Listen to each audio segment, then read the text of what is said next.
नमस्कार मंडळी, आपण भीमाशंकर परिसरातील माहिती बघणार आहोत. हे आपल्याला दिसत आहे घोडेगाव येथील आंबेगाव तालुक्याची पंचायत समिती व आता दिसत आहे घोडेगावातील एस टी स्टँड, जिथनं आपण भीमाशंकर परिसरात जाणार आहोत. हे आपल्याला दिसत आहे घोड नदीवरील डिंबे धरण, ज्याला हुतात्मा बाबूगेनू सागर असे नाव आहे.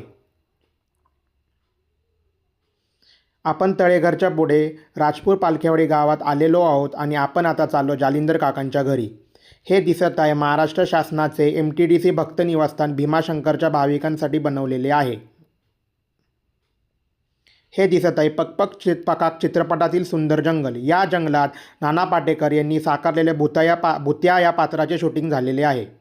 हा दिसत आहे राजपूर पालखेवाडीचा सभोवतालचे जंगल व ही दिसत आहे भीमाशंकर अभयारण्याला दाखवणारी पाटी.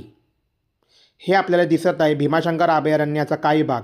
या अभयारण्यात आपल्याला विपुल प्रमाणात प्राणी आणि पक्षी दिसतात व भरपूर झाडे, औषधी झाडे पण या अभयारण्यात आहेत. हे आपल्याला दिसत आहे कवडस्याचे चित्र जे मी टिपलेले आहे. हे आपल्याला दिसत आहे भीमाशंकर बागातील शान हिरडा ही औषधी वनस्पतीचे फळ. हे दिसत आहे डोंगरावरची काळी मैना, ज्याला करवंद असे म्हणतात. हे भीमा नदीचे उगमस्थानातील कुंड, जिथून भीमा नदीचा उगम होतो. ही दिसत आहे कळमजाई माताची मूर्ती, जेचं मंदिर भीमाशंकरला आहे.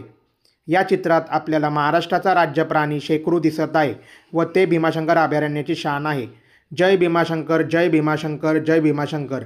भीमाशंकराचे मंदिर जे 9 जानेवारीला बंद झालेले आहे, यावर्षी ते 10 एप्रिल 2026ला भाविकांच्या दर्शनासाठी खुले होईल व इतर विकास कामे त्यासोबत भीमाशंकर परिसरात चालू राहतील ही नम्र विनंती.